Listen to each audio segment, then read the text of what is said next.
me, damn it! Just shut up! I like it when you go, just shut up and fuck me. Do it. Just shut up and fuck. Oh, just shut up. Oh, here's mine. Say it.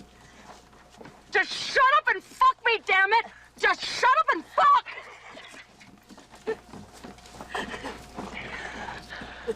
They laughed. They did?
I'm Danita Sparks, guitar vocals. I'm Dee Placus, drums. I'm Susie Gardner, guitars, vocals. I'm Jennifer Finch, bass vocals.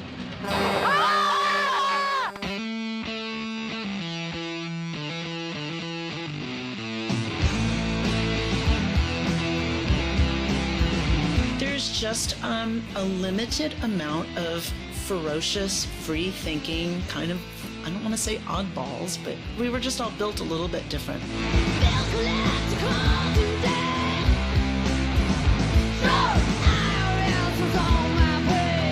We're a little drained. Okay, then should we pack up something else? Yeah, we played tonight and They were very politicized. I mean, they spoke out against war, they had songs about feminism.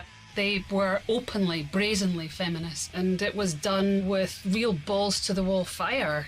It was easy to describe them, then they wouldn't be great, right? But it's just that they're a powerful band. And sometimes when women are powerful, people think that that means they're like, why are they so mad? And it's like, no, they're not mad. They're expressing, like, strength. The first time I saw them, it was electric. It was just a constant sonic assault. They were punk rockers at heart. They would come up on stage and rip it up. They had the riffs, they had the songs, they just rocked.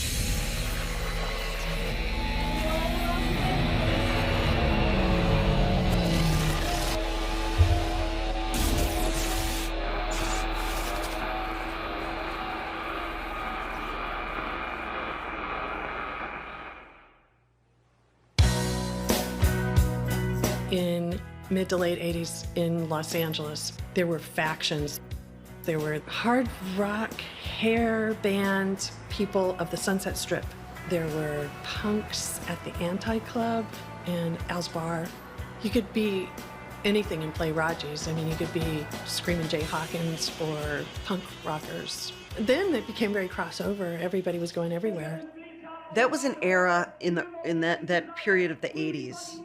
Art and rock mixed a lot. I was sort of more into the Silver Lake scene, which was just tiny at that point, but you know, where rock was mixed with performance art, poetry readings, drag shows. You know, we were playing anything we could get on. But you know, our very first coverage was from the metal scene. And there were all female metal bands, for sure. But, you know, there was a much different thing than we were doing. We liked hard rock in the Motorhead vein. We didn't like it in the Poison vein. We didn't tease our hair. We didn't wear a lot of makeup. We weren't wearing bustiers. If we were going to be looked at, we were thrashing.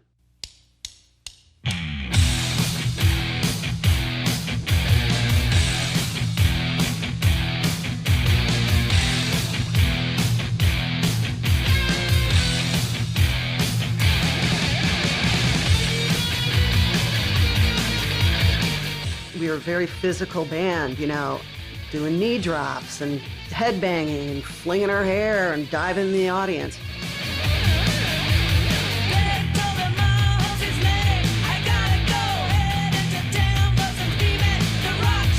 Rocking like, you know, legs spread wide apart, guitars low, rocking it. You know, we weren't the Bangles. You know, no one was trying to look really pretty or worried about anything but just rocking. Really, we came with authenticity, and I think that our generation was about identifying the authentic.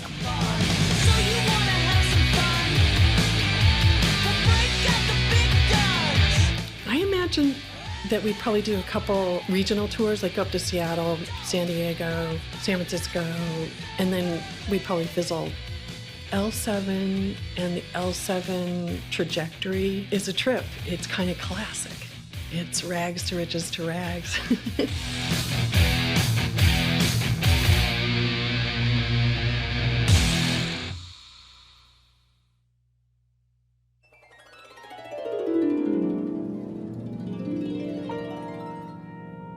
My mom took me to see Liberace when I was little, and he did 13 costume changes. It was pretty amazing. She didn't like rock and roll music at the beginning. You know, when I was a kid, she took away the radios because I was listening to the devil's music. I'd hide it under my pillow, and that'd make her even more mad that I was sleep learning the devil's music. But she came around. I wanted to get the hell out of the south side of Chicago, which was culturally pretty bleak. At that time, you know, you had fantasies of moving to New York or London or Berlin. And I was like, wow, well, I really like surf music, and I loved like Hollywood Babylon kind of stuff. So then I completely got obsessed with LA and like singular focus to move to Los Angeles, and I didn't know anybody. Danita and I were traveling in the same circle of people, kind of LA Weekly, music, arty crowd. I had done some poetry performances and I got published a little bit, but that's not what I wanted. I mean, and somebody who was a poet should have gotten really excited. But after a while, I kept seeing my name being associated with poetry, and I was actually kind of ticked off about that. I really wanted to rock. Susie and I were from this underground art punk scene on the east side of LA, Silver Lake, Echo Park. That's where all like the arty punks lived. Our mutual friends were just like, yeah, well, you should meet Susie. She plays guitar. And they were like, yeah, you should meet Danita. She plays guitar. Susie, to me, was wild in the way of, she seemed like a gal with not much to lose. Her lifestyle was a little bit, it was edgier than mine in a dangerous way. Susie hung out with bikers and shit. She looked very punk mixed with metal, and I was more like goofy, wild. I'd wear Coca-Cola pants and shit like that. I wasn't really a fishnet kind of gal. Susie was. Danita seemed a little more aggressive than I was. And it got kind of intense once in a while. I wondered, like, what? How am I gonna work with this person? But I stuck it out, and she thought my songs were good, I guess. I went over to her apartment in Silver Lake, and she played me a cassette of the music she was working on, and I was like, oh my God, it was hard, and it was heavy, and it was sludgy. Susie had the first musical template for L7.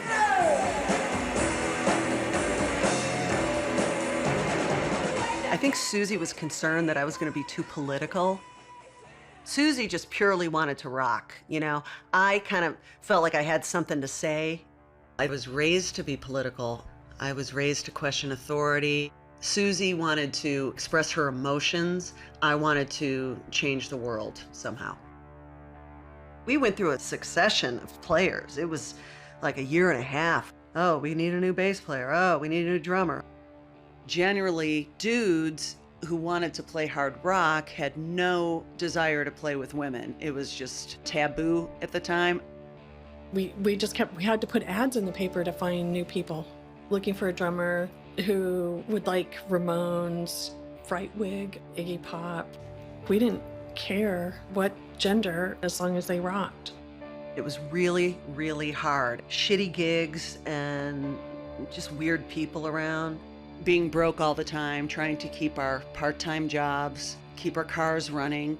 And there were times when she wanted to stop, and there were times when I wanted to stop, and each of us had talked each other back into it, you know, like to keep going. It was a couple years of me and Susie slugging it out, the dark days.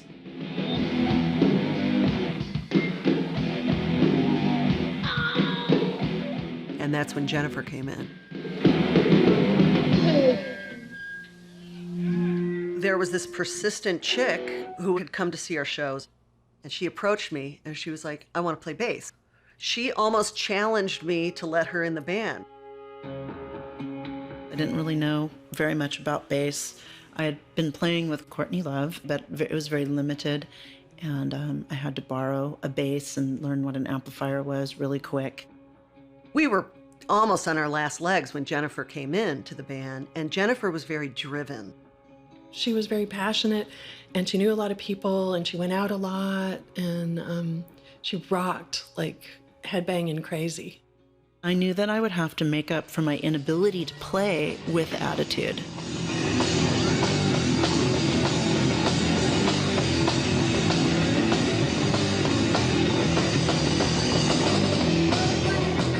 It started feeling more real after Jennifer joined, because it just started feeling more like a rock unit. And she was very socially connected. Jennifer was a kid on the LA punk rock scene, and there was some momentum. She had a network of people that she could call and booked gigs.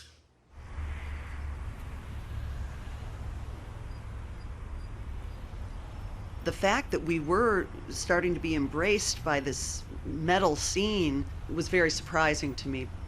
There was a lot of testosterone. It seemed very misogynistic. We were the antithesis of that scene. Jennifer came in like 87. We recorded a record. And then the next year, 1988, we went on tour with Bad Religion. When we came home, it was just kind of back to the same old struggle. Our drummer quit. Then people told us about Dee.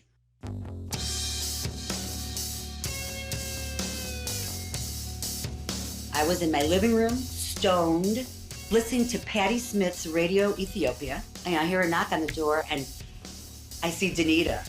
I was like, damn, this chick is fierce looking. I was like, oh my God, you know, it was like the memories of like being in Chicago in the bathroom at one of those punk rock places, because I never looked very punk. And I almost got my hair cut off in one of those bathrooms without my consent. And she called me up and said, I want to come down and audition, and pulled up in a Country Squire station wagon. And as soon as she played, it was like perfect, you know? And Susie and I just looked at each other like, fuck yes. Numerous friends from other bands, you're like, this is your missing link. This was the one, you know, now it's go time.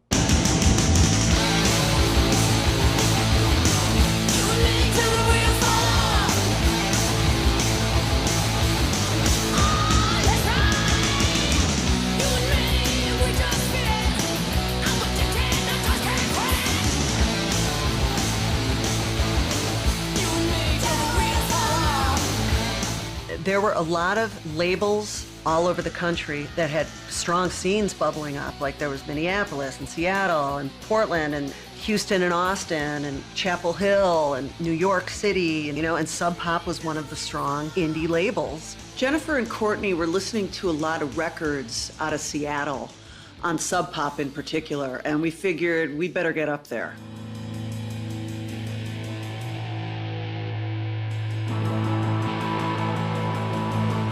When we got to Seattle, it was on fire. There was just an energy there for sure. They were much more progressive than LA. It's like night and day. You had the cool guys who were all PC and they were all feminists who were like not threatened by us and thought we were cool and good. We were being accepted as a real fucking rock band. Jennifer was always in touch and in tune with this label and that, everything that was going on. So the guys from Sub Pop were coming to see us live. They liked our set a lot and wanted to know if we would do a Sub Pop Single of the Month Club, which was like a huge deal. So we recorded Shove for a January 1990 release. It sort of kicked off the 90s for us, and we had an underground hit on our hands.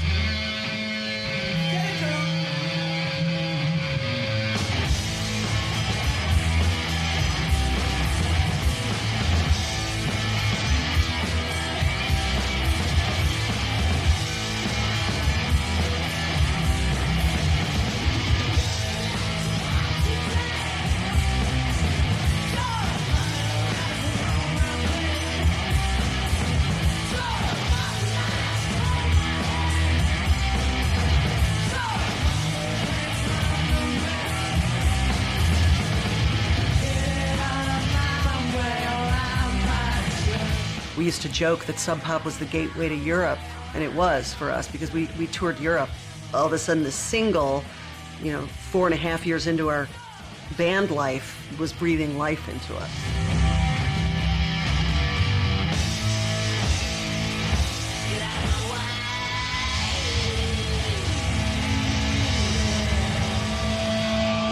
This scene was all over the world at that point.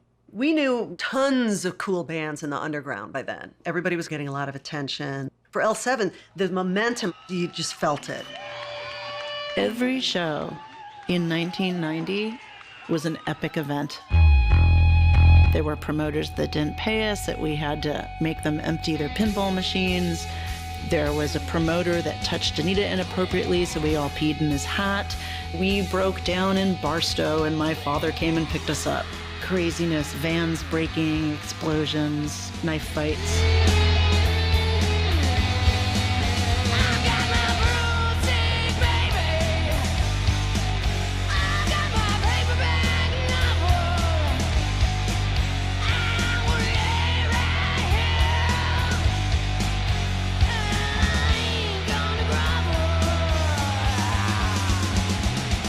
We were forced to sleep on people's floors. So in doing that, you get to meet their friends and the whole scene. Like usually the people who are asking you if you need a place to stay, mud hutting were there the week before on their floor.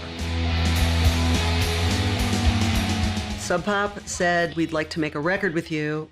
So we did Smell the Magic. We recorded that up in Seattle with Jack and Dino. It was such a punk rock DIY recording session. He just liked raw power coming out.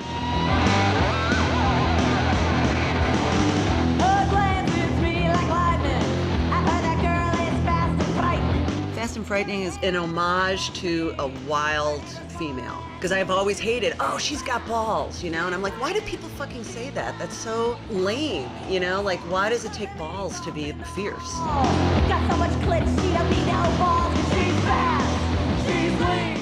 I like to contradict, the status quo in rock. Nobody played a V. It was like considered a very metal douche guitar, and so I just thought it was hilarious. Even with my gear, I was a stubborn nonconformist. At that time, bands from the underground were getting on MTV. If I were at a friend's house and 120 Minutes came on, it was like, wow, Sonic Youth is on. Like, holy shit, Sonic Youth are on MTV? L7 started to talk about what would the possibility look like to be on a major label.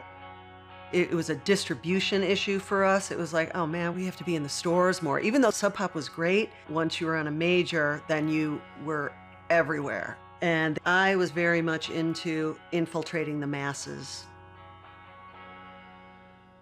Slash had a deal with Warner Brothers, and we were all friends with everyone at Slash. And really, it was such a great move for us as far as being part of a historical Los Angeles label. We got a shit deal from Slash, but on the other hand, we became worldwide.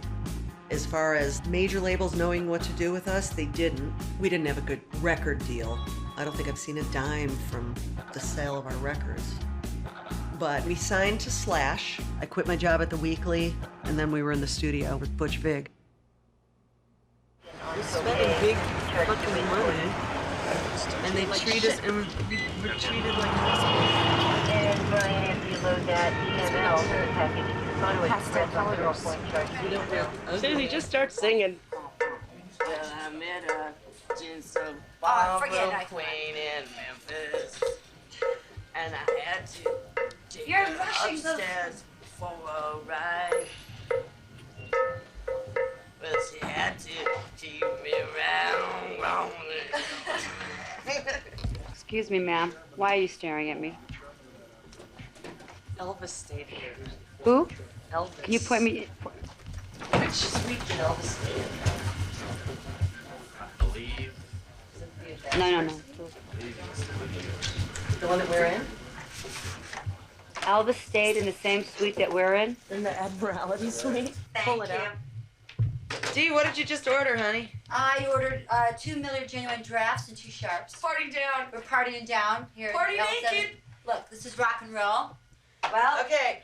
A toast. We're stuck here for a month. There you go. Our first record that's gonna make Billboard. Please don't hate me cause I'm beautiful. Please don't hate me cause I'm lovely.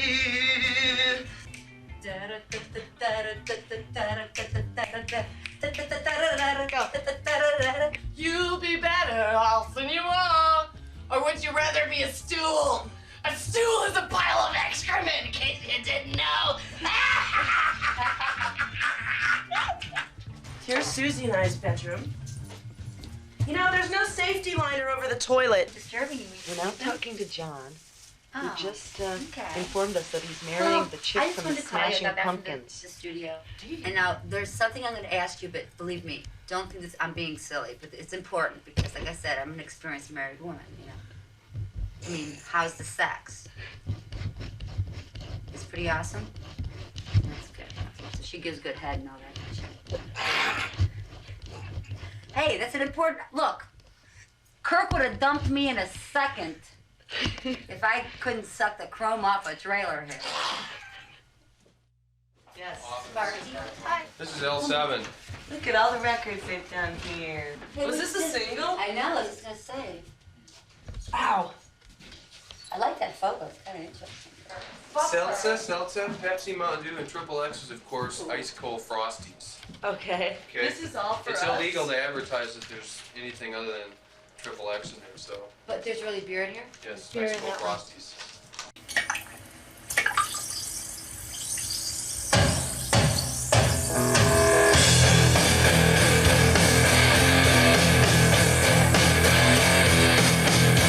Nightmare!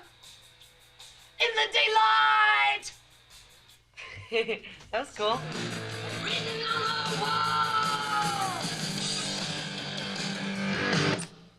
I think that sounds cool. Part of it, all of it. Why does everything take 5 hours? Because we're professionals. That's a good answer. Good answer. Because we're pro!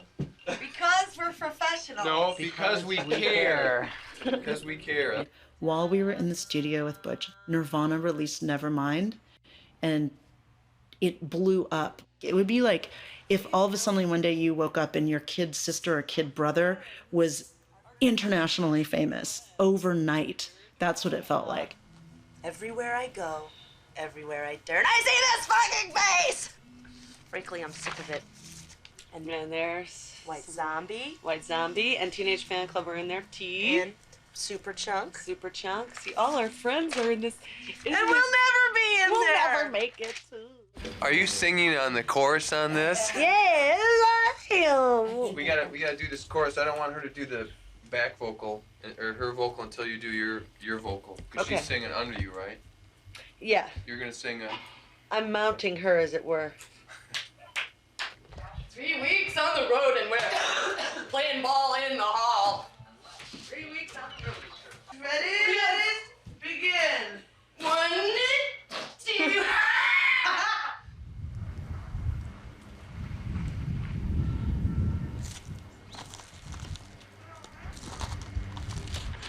Susie, could you get the walnuts that are in the kitchen so we can leave them for the squirrels? Oh, yeah. Hey, look. The squirrels are looking for you. They think you're nuts. Ah! Okay, now come towards me. Stop it! Stop it! Okay. Yeah, you might it, Come towards me. Suburban middle-class white America, get ready for the most dangerous women in the country.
Are you supposed to be extras on the Weird Al video? Why, yes, we are. Let's go.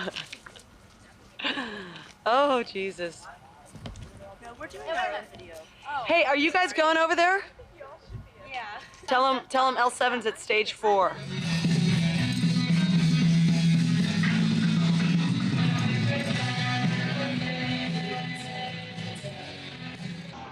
We did the video for Fast and Frightening with Gore Verbinski.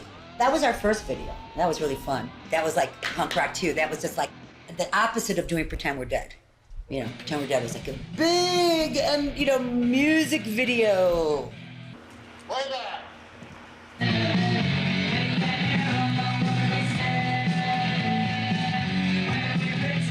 That caused Danita a lot of grief.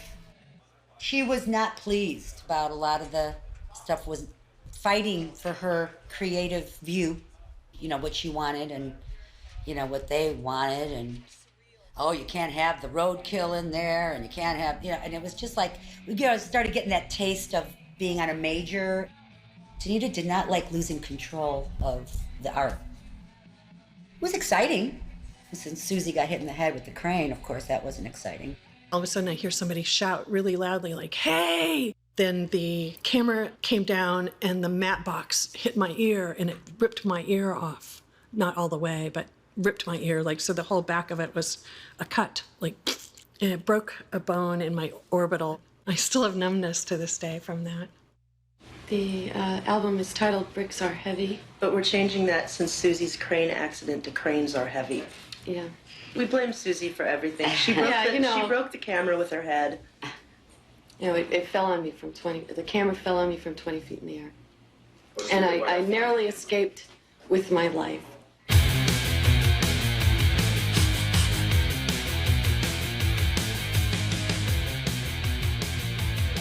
Here she comes. Culo first. I can't find their boots. Oh, you're gonna heat up a microwave. Is that place open over there? Can you go inside? Can you go inside? Okay. Thank you. Are you gonna walk over there? I'm gonna piss somewhere. Oh, Jesus! Whoa, look at that. Wow, I'm impressed, Anita. Look at the overspray on that. Hey, can we get a tape measure out here? 6 form, baby! Got to get out of this hellhole! Look, you got a new camera? Yeah, we got a new camera. Now, check this out. Well, it tickles, so I can't tell you how much I like this. Oh, we know, you freak. Oh, wait, turn around. Let me help you, son! Let me help you, son!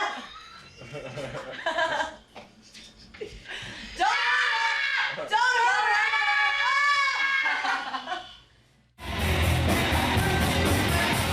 We brought out the exhibitionist in our roadies.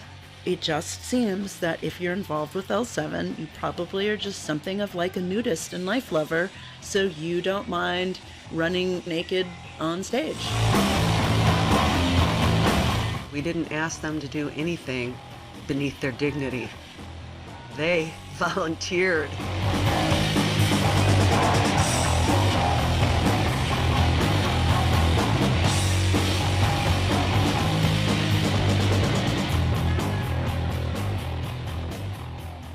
We're gonna be staying up in hotel rooms, smoking big cigars, having big old bags of beads, counting the money.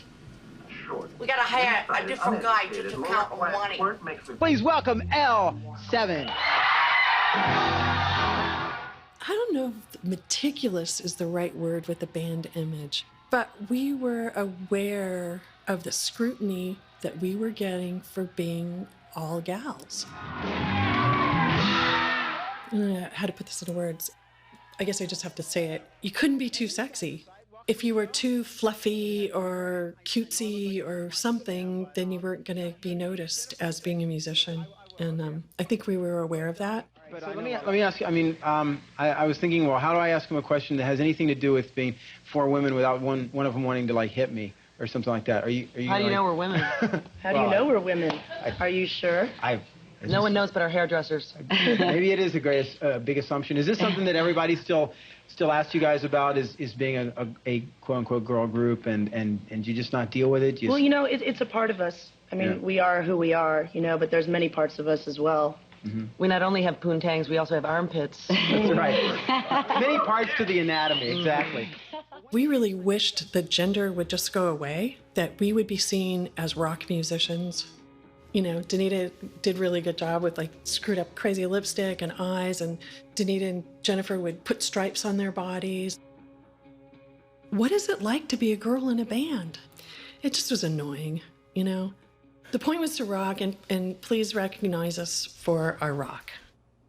When L7 formed and they started playing, they were an anomaly because they were as heavy as the fucking boys. What I liked about L7 is they were not afraid to be ugly, but they knew that that's not enough. It's not enough to just be a cute face.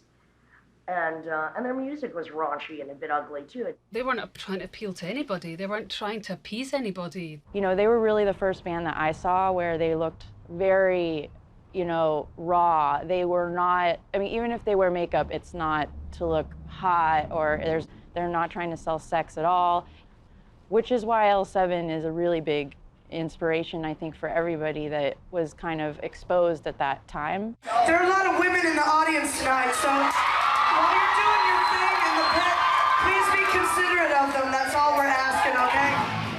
Unfortunately for women, they have been sidelined to a certain degree. They're not necessarily always seen as legitimate or as important or as deep or intellectual or whatever word you want to use as their male counterparts. There was so much blah, blah, blah about women in rock at that time that I just think back and I cringe. It was noteworthy and it was worthy of conversation, but it got so tedious being asked all the time what it's like to be a woman in rock, and I can only imagine what it felt like for them. I think they had a good time making fun of a lot of interviewers, and they poked fun at everything. But it's unfair for them to be labeled in that way, and I think a lot of female musicians got really pissed off about that label. So you put on an L7 record and it rocks, and so then it transcends all that, gender and all that. Just forge through and just play a badass show. They always did, and that was constantly inspirational. But that's the only response you can give them, really, is turn it up. Hello, Daddy. Hello, Mama. Charity Bomb. Go make love and The abortion rights issue was really just getting hammered. I had been, in the 80s, I was protecting clinics, on a Saturday morning and shit, dragging my ass out of bed. So when we got some clout, we wanted to do a pro-choice benefit concert and partnered up with the Feminist Majority Foundation and started Rock for Choice. The first show was at the Hollywood Palace, and it was Nirvana, L7 Hole, and Sister Double Happiness. We did a lot more shows in LA, and then they spread all over the country. And if you think of any big act from that time period, from Iggy Pop to Joan Jett to Fugazi to The Offspring, Beastie Boys, Chili Peppers, Bikini Kill, Lunatics, Babes in Toyland, everybody did a Rock for Choice show.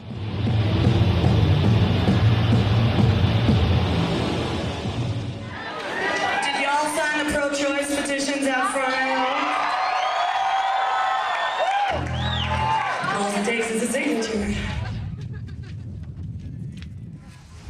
There's also the White House. Hey! Ho, ho! George Bush got you! The Positive Force DC show was historic. It was the night before the March on Washington for pro-choice. And it was with Bikini Kill, Fugazi, and L7. We've been under a lot of pressure lately, and it would really allow us to blow off some steam if you danced for us on stage. Yeah. Okay, yeah. And we have a costume for you to wear. Ian, we're simple women with simple desires. You are simple women, there's no doubt about that. That's gonna hurt. Oh God, that really hurt my feelings. Oh gosh. We're simple women with simple minds. Fair enough. I can't argue with that kind of logic. I called Ian and his band the Alan Aldas of punk. He called us the Carol Burnett's of punk.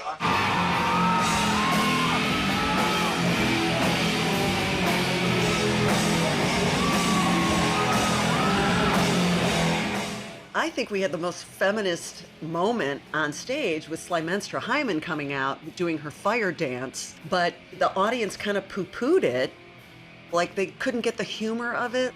You know, the Guar and Fugazi scenes were very different. I mean, how can you not fucking love Slimenstra Hyman?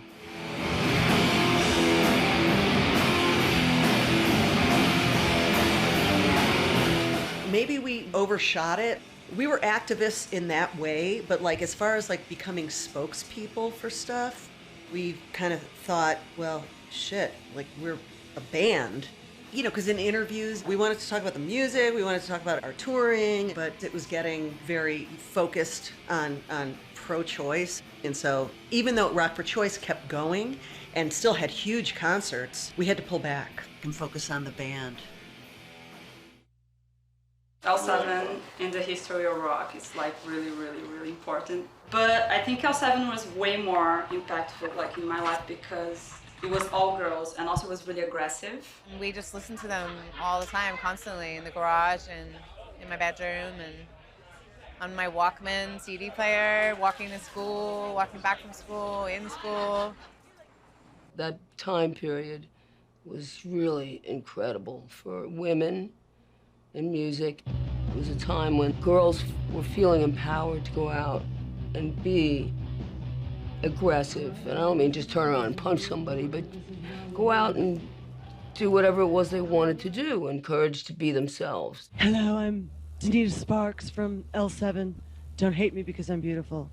And whenever we're in the Big Apple, we watch On Patrol video.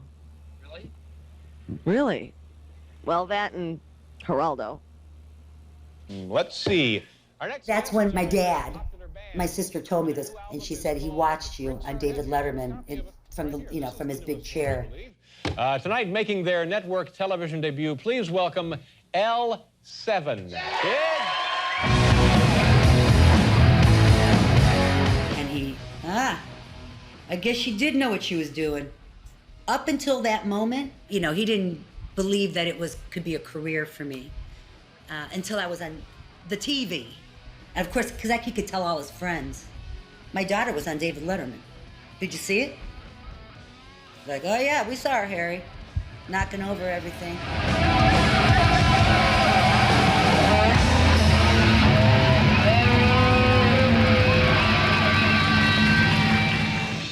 L7, Paul, what do you think? Yeah, swinging band. I hope the girls aren't starting to run around with the wrong crowd. We flew to England and we got picked up at the airport by London Records in a limousine. And I remember Danita and I were like, who's paying for this? Okay, who's paying for this? Get in the car! We were in this limo going to our hotel or whatever, right into interviews, and our publicity person said, how does it feel to be in the top of the Pops? And I was like, what? I don't think I really understood what they were talking about, that L7 had really broken a huge barrier in England pop culture, in British music. And I was still working as a maid. Like, I still had a day job.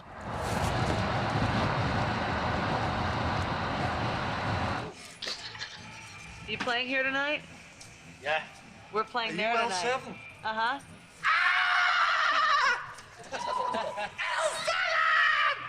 We were becoming more a part of the music machine, with publicity and all those things going for us. I mean, if you don't do those things, then you're not going to chart. Hey there, Georgie girl. La la la la la la la la la.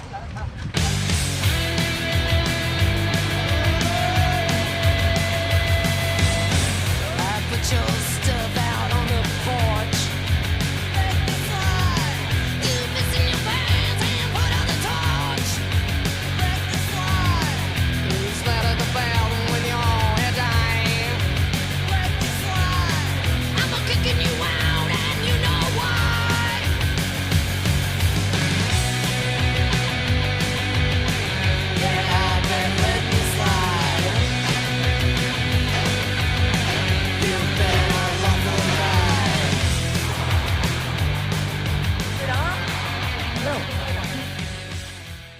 So welcome in our studio.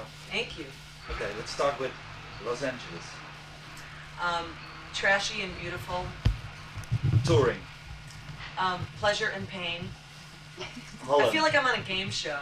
Well, it's kind of a game, this is, yeah. Holland. Wooden shoes and windmills and talking backwards. Glamour. L7.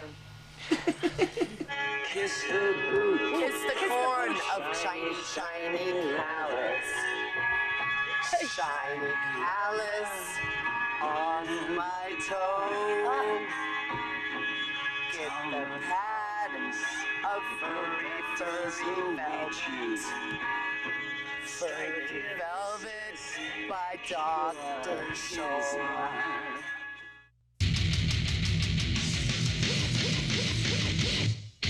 You just got back from tour over in Europe. Correct. Right? And I was talking to the other girls and they said that went real good. It went very well. A very fruitful tour. I noticed something happening from our inception to charting in England and stuff. It is getting bigger.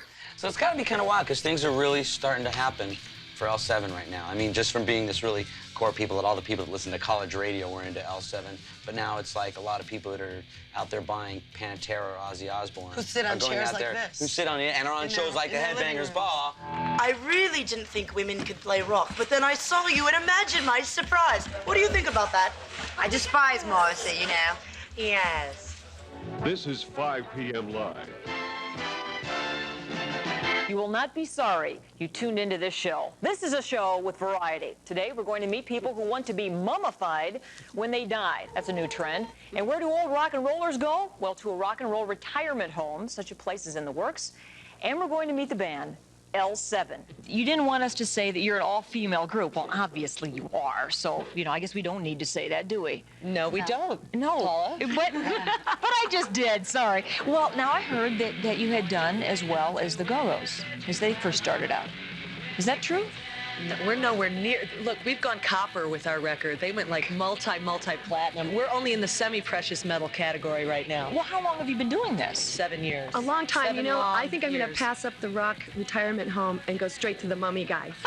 That's how long I've been at this. I love how you've been paying attention to 5 p.m. Live. What do our four-legged friends and our feathered friends have in common? Sometimes they're friends with each other.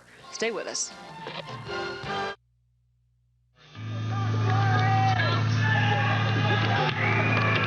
So what's up? Oh, thank you. They're throwing mud at us. That's lovely.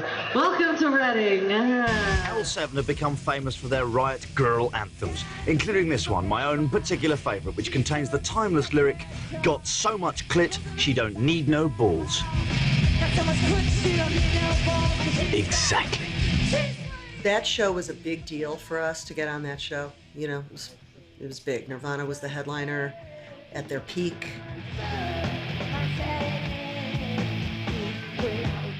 We had no sound check. They just threw you out there.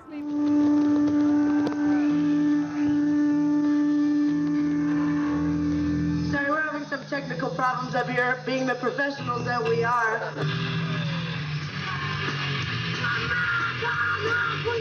As a performer, what makes the difference between a really good show and a piss poor show, or one that you had a bad night? If the sound is crappy on stage, just forget it. You're faking it. You're pretending that you're having a good time, because you're not. You're thinking, how in the hell can I get out of here? Wait a minute. It was tough out there, and the monitors sucked, and we were pelted with mud the entire time. Reading is like a sheep farm, so it's like mud mixed with shit. No, you got Susie's guitar. It's so cool. And God bless Becky Reck of the Lunatics. Becky was egging on the crowd to throw the mud at her and not us, you know? Got me. Ha ha ha ha ha. Got me again. One of the reasons why I threw the tampon was like to save me from this situation. You know, I just wanted to do something like that would amuse me to like, because I wasn't having a good time. I couldn't get my pants down because they were duct taped because I'd had no belt. It was ridiculous. So it was just not smooth at all. And I had to announce what I was doing because there were no jumbotrons or anything. All right, I got a little present for y'all. Eat my used tampon, fuckers. Oh, Jesus. Watch out for tuberculosis. All right.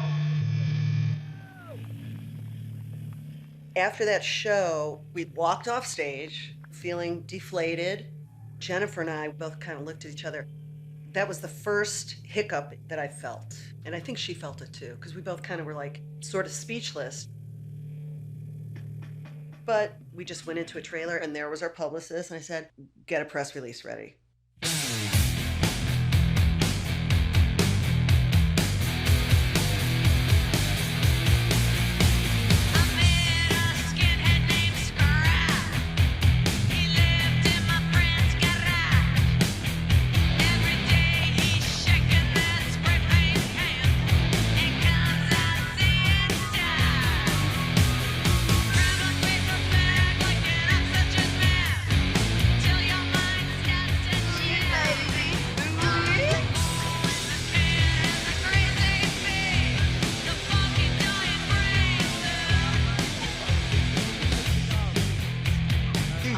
You'd like to me. No, not about that.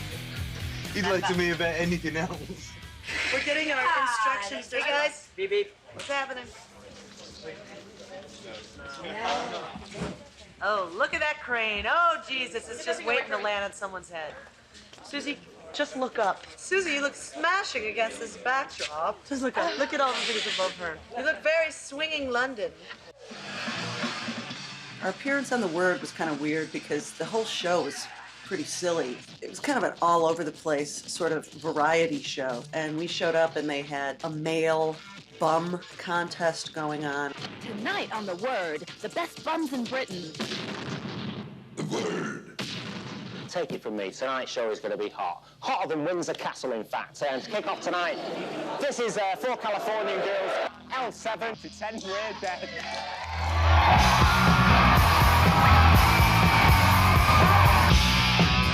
And I knew it was live TV, and I just decided to get weird with it.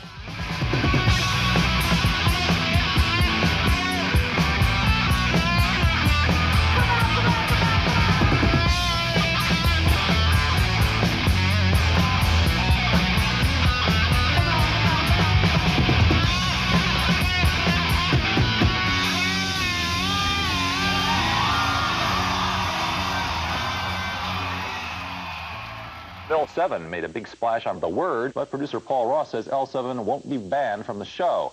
Next time, however, the group will be required to wear suspenders. Then we got home and we got an offer to play Brazil. That was massive. We didn't know how we would be received.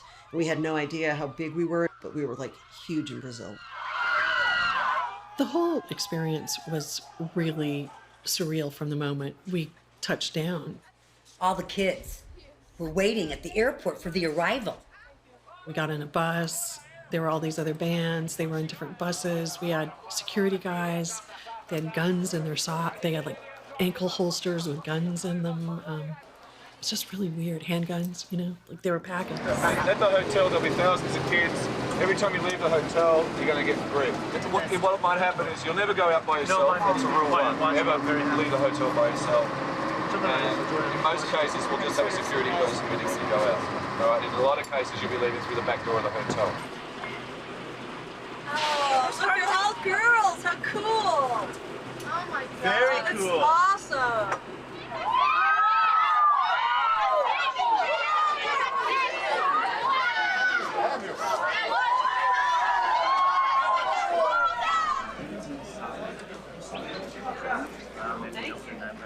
It's a magazine.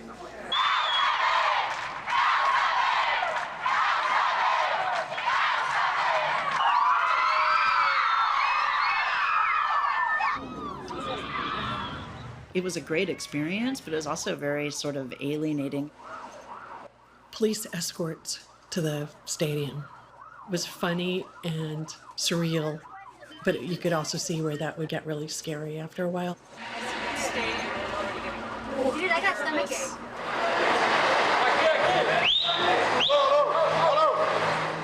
I forget all who was on that festival, but it was Nirvana, the Chili Peppers. Hey, just the whole face. Do like this. Only a roadie. Yes, I am a rock and roll slut. Yes, I am a rock and roll slut. Yes, I am a rock and roll. No, see, what you are is obnoxious. Playing in front of all those people, that was serious pinch me. It was the biggest show I think we'd ever played before. I just remember trying to remember how to breathe, just keep breathing. I mean, it was ridiculous. It's a sea of humanity.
I was like, oh, I would like more of this, please. Yes. It's only up from here.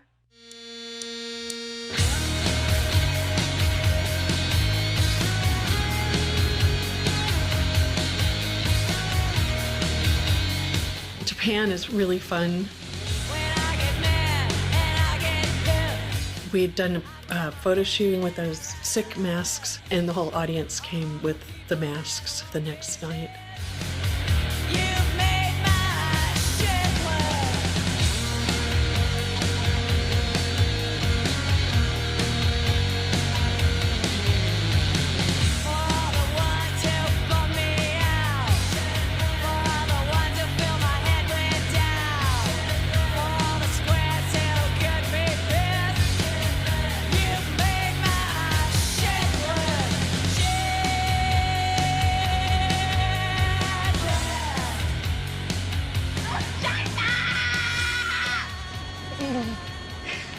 Those are beautiful. I've just been to the doctor in Beverly Hills. When I was a little 17, sneaking into the punk rock bars, John Waters was such a big part of the punk rock scene in Chicago, and also to be in a John Waters movie was like, what? He said he liked our attitude and our politics. He said, I don't care what it sounds like, I don't care what the lyrics are, I just want it to be called Gas Chamber. And so we wrote it in character as Camel Lips.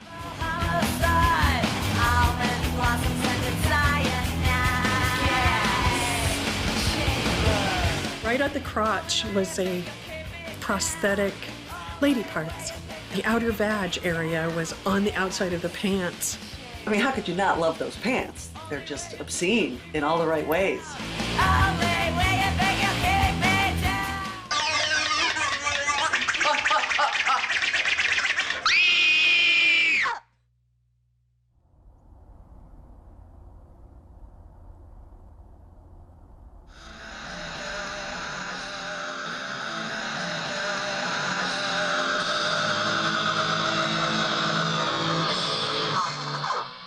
Joe, Joe Martin.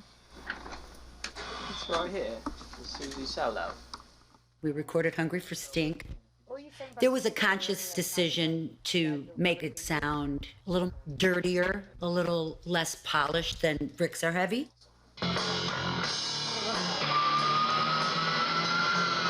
I got really dark and paranoid on that recording.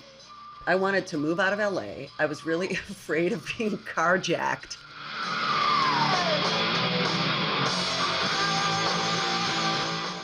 And Motley Crue were recording there too at the same time.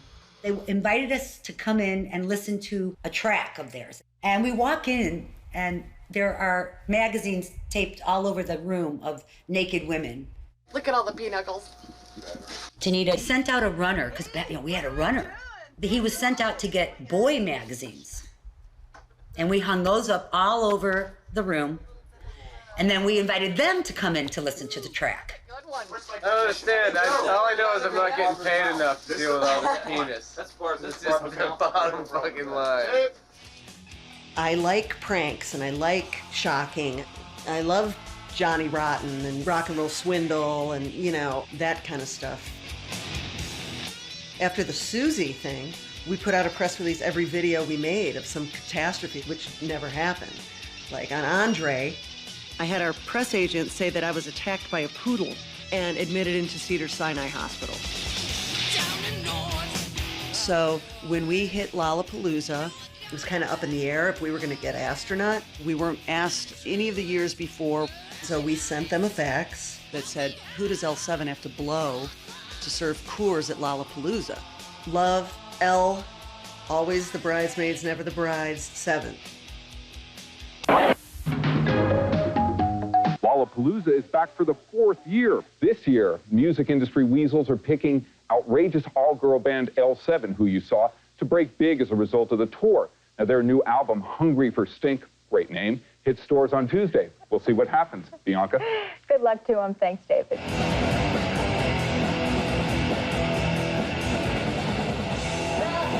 Expectations for L7 were very high in the wake of Nirvana, but we weren't cracking a gold record. We were not getting hard rock airplay, so that will hurt you. Because when you're signed to a major, there must be results. For me, even with these amazing shows, I started to feel our trajectory starting to slow. I had a lot of fun on Lollapalooza, but it wasn't like professional triumphs. It was like hanging out with other bands and being bad and just fucking off.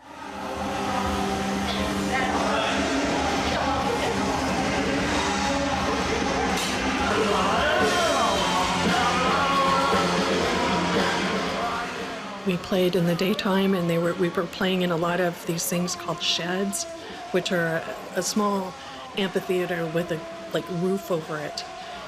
That was an awful experience because the audience was just sitting and they were really far away and they were just sitting there, and it was the daytime. It just was wrong. Look at, there we go. Get it.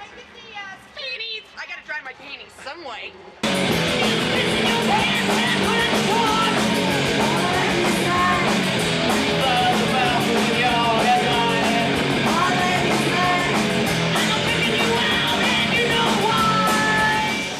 I think we hated playing in the daytime almost as much as Nick Cave did.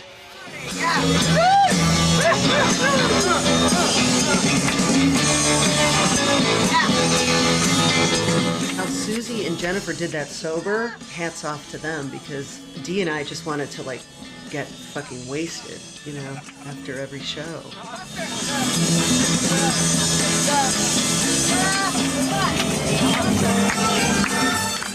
It just was difficult being sober at that level. It's a constant party.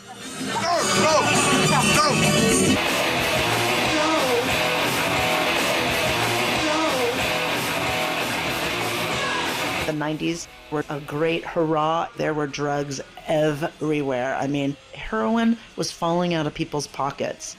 It's told a story in the book about artists and playing around with drugs. But we were all fuck-ups at one time or another, and we were all concerned for each other at different stages of our career. I checked myself because I was doing some really stupid stuff. I was supposed to be at sound check at like 5 and it's like 7, but I'm in bed because I took acid and drank a bunch of beer and I'm eating Chef Boyardee beefaroni out of the can. Danita's knocking on my door. And I answer the door naked and I turn around and there's all these coins stuck to my backside. I partied like a maniac for 13 years and then had to put a lid on that shit. And then Kurt's death and losing people close to us was kind of a wake-up call. Hello. Because if that can happen to Kurt Cobain, fuck, you can't believe it. But it changed everything. Things got darker. It affected everybody.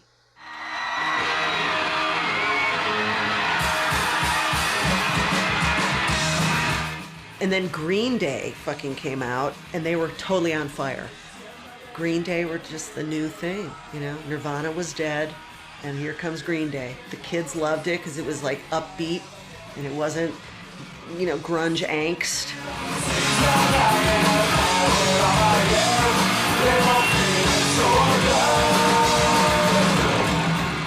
I think it's kind of cool that we've all gotten past the grunge revolution and we can now go into a new thing.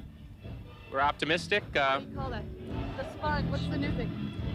The vaginal sponge revolution. The vaginal sponge revolution. I've never been this hard before. You know those kids that showed up for Green Day were on a total bummer once Nick Cave came on. You know what I mean? It went from like adrenaline to heroin, like with us in between on Quaaludes and booze. We are L Beer Gut 7, the soft white underbelly of grunge rock and roll.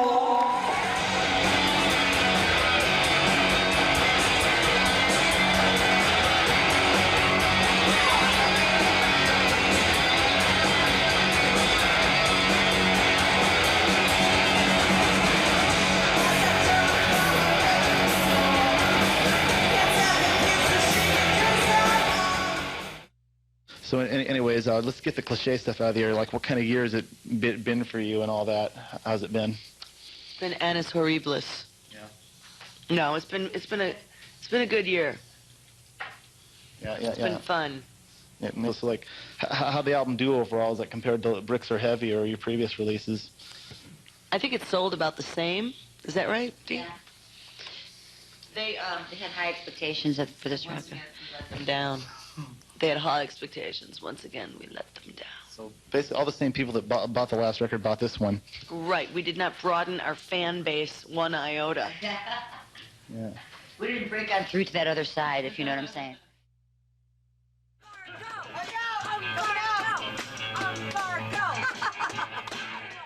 In hindsight, not at the time, but you know, it probably subconsciously at the time, but in hindsight, I see that year as kind of an unraveling sort of year. People were expecting us to go gold, and so, you know, when that doesn't happen, you can start to feel that we let people down. And then Umbar died, you know. We had a very dear friend and roadie who died on our tour bus. And we weren't on the bus with him when he passed away, which is frustrating.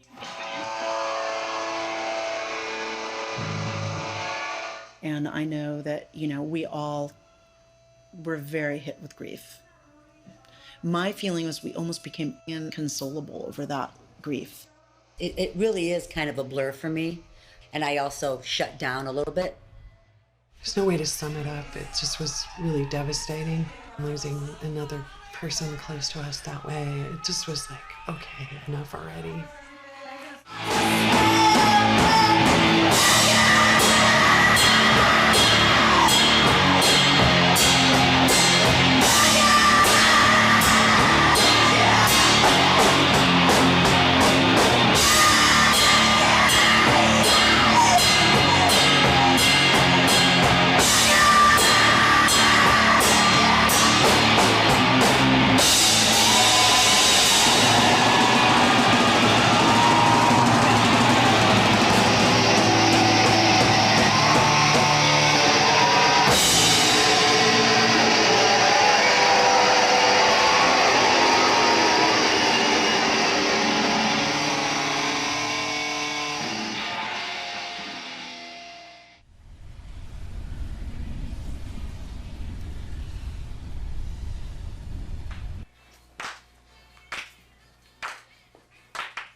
on the town off the wagon.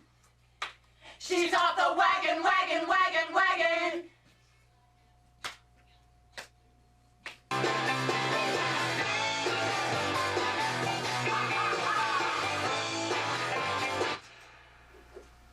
Cool. I guess. Is it cool? Yeah, I think that sounds good.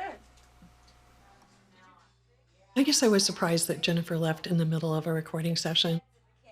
I just remember sitting outside at a table, chilling, and it's all kind of a blur, but a little, like, you know, like a torn piece of notebook paper was given to us. And it was a letter from Jennifer written in pencil. And that's how she told us she was leaving the band.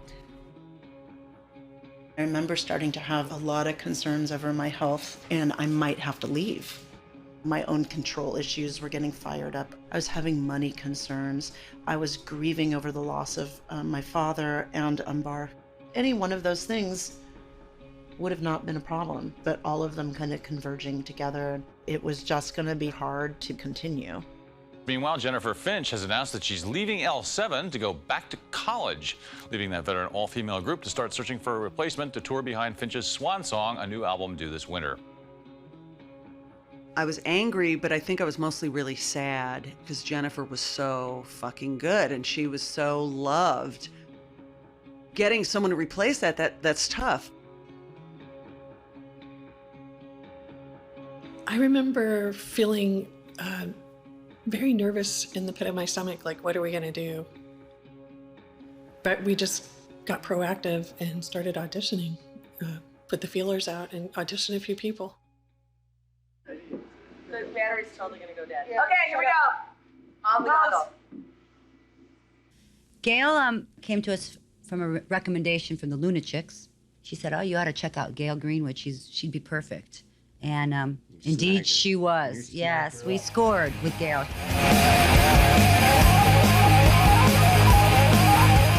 Musically, she's awesome. She fits into the band with the personality. Everything's just clicking. So. That's cool. That's always nice. And they have a new CD out. It's called The Beauty Process, Triple Platinum. Okay, so I'd like to make a toast right now to L7's new album. When Jennifer left the band, it was a huge wake-up call, and it made Susie and I get very serious about what we were doing, and we got very focused again. It was do or die, we felt. Now with Gail in the band, The Beauty Process was a record that we all kind of got our shit together on, which we were really proud of. Set yourself free by buying the new L7 album.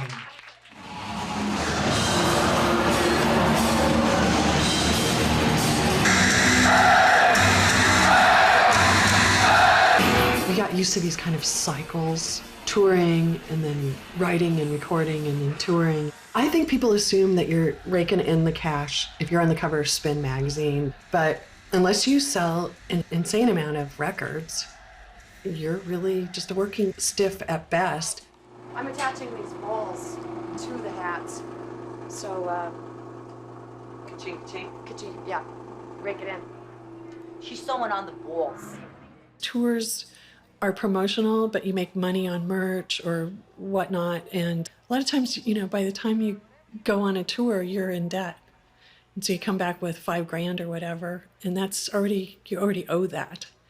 So all of a sudden you're in the hole really fast.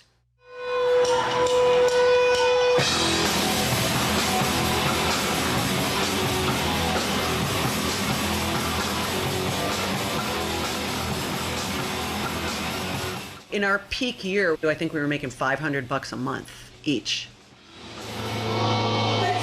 It's like, here, you've got a tour bus. It's like, oh, wow, we've got a tour bus, how cool. Like, not realizing, oh, that's coming out of your ass.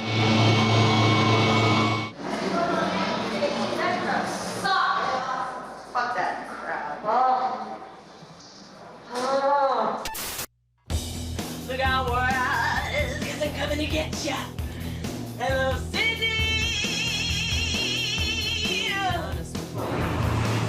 What if this is a Titanic situation? Don't say that. Yo ho, a pirate's life for me.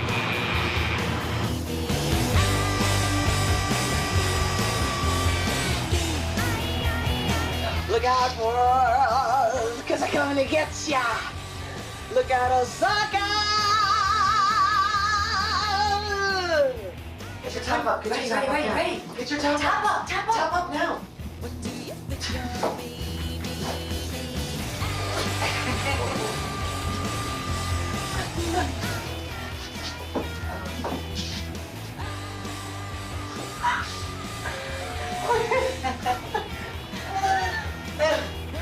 What happened?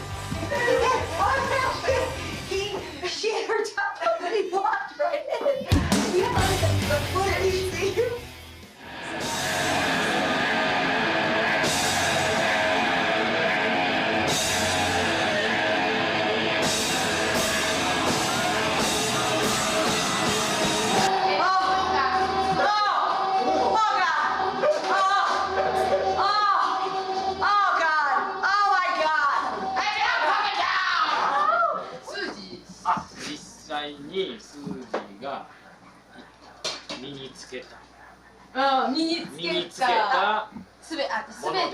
You're a string bikini style. We're thinking about profit margin here. Oh, I heard that. Susie Petty's right here. Come on, where's the ladies? Yeah, there you go. I wore them. Whoa! Get your You guys got it here. Green or white? White or green? White or green? That was maybe like a sign when Warner's didn't do a video that something was wrong. We had very little sleep and we flew from Portugal to play a show in Finsbury Park. And it was a show with Kiss.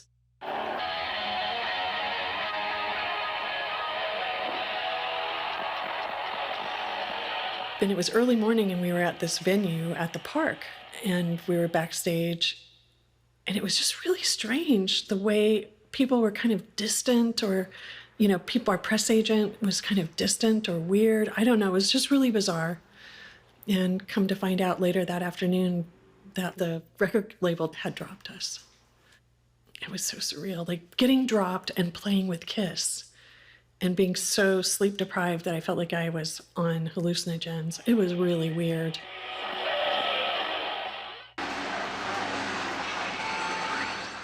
The decline in the band, meaning you don't have support of a big record label and their press machine and different things, then you go back to the level that you started with, which is do it yourself, DIY. This guy was on his way to work, and he saw that we were leaving, and he just happened to have our single on him. Oh. Just so happened the rare collector's. It's very rare. Were you taking it to work to tack it up by your little cubicle? Right on, yep. You're gonna go right up above my desk. All we have is us and a booking agent. And by this time, Gail's out of the band. That didn't work out. She probably thought that she was going to be touring the world and making decent money, and that just wasn't the case. So it's been a long time, and we have another familiar face. Some of the reality check viewers may know. Janice is in L7. Hi, Danny. Yeah. Good. yeah. Damn. This is so awesome. I mean, Janice has always been the driving force in every band she's ever been in. So I mean, she is just perfect for L7. Cool. We're back, and we have no money. We have no label. We have a booking agent, and we have us. And that's it. We kind of had the feeling, God, if we can just stay together, keep making records, if we can just tough this out.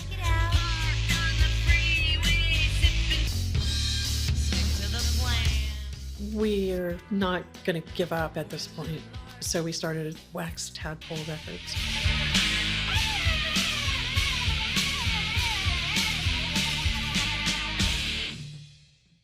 What about your Slap Happy thing? That's our new CD. Yeah. We started our own label called Wax Tadpole Records. Why did you start your own label? Because we were sick of the Suits getting all the hookers and cocaine. So we wanted the hookers and the cocaine, so we are now record company moguls.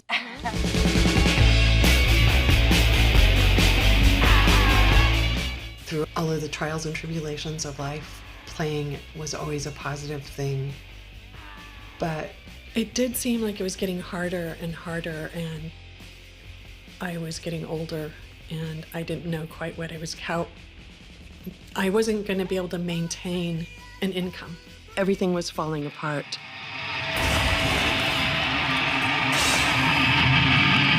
The next thing I knew, Danita told me that Susie called her and quit over the phone. Not a letter, but a phone call. So that's it.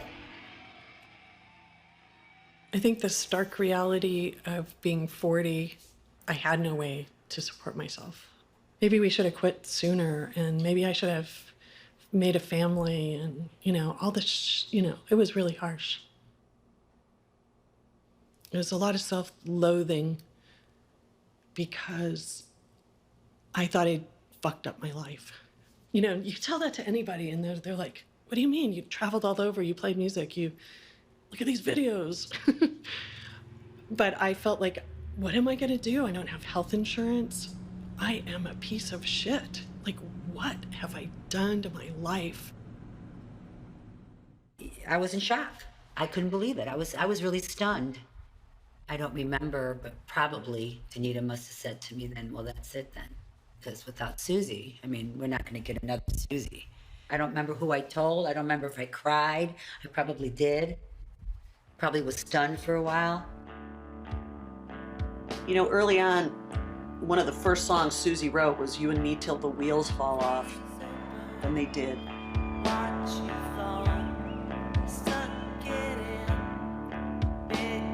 Being in a band, it's like your family. With the loss of the friendship and the loss of my creative partner, just the shitty way that it ended, I was devastated. I think that we were all hoping to be able to avoid each other because it was still so raw. And I think we all got depressed when that happened. It's hard to quit a band, and it's hard to be left holding the bag.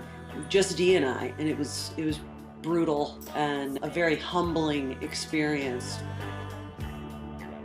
There's nothing that'll break your heart like seeing your road cases loaded onto a pickup truck, being sold to some guy for pennies on the dollar. Slap Happy was made out of sheer determination. We made that record for nothing, and the distributor went belly up. They came to us and they said, hey, do you want to buy your CDs back? We couldn't even afford to ship them back to LA from New York. So Slap Happy went into a landfill, and I was feeling like our whole career went into that landfill with it.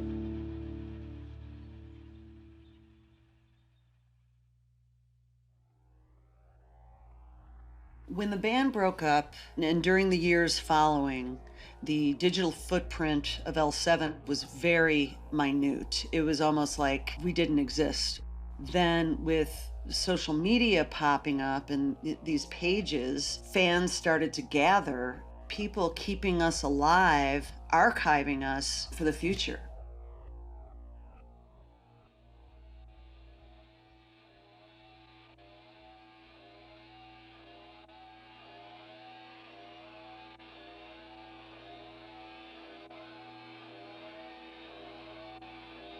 When I walk on stage, I start to own it.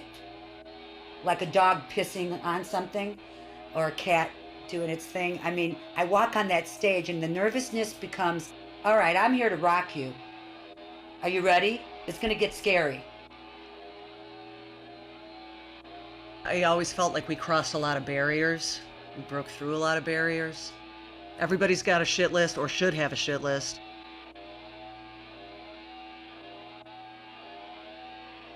Did we have a huge hit chart topper, break the bank kind of thing? No. But as a body of work, I'm super proud of us.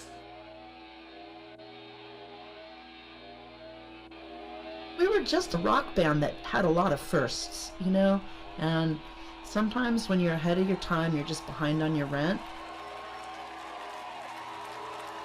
At the end of the day, we're rich in the things that count. The fans kept us alive. We kind of owed it to them not to pretend we're dead.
Check it out.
Check it out.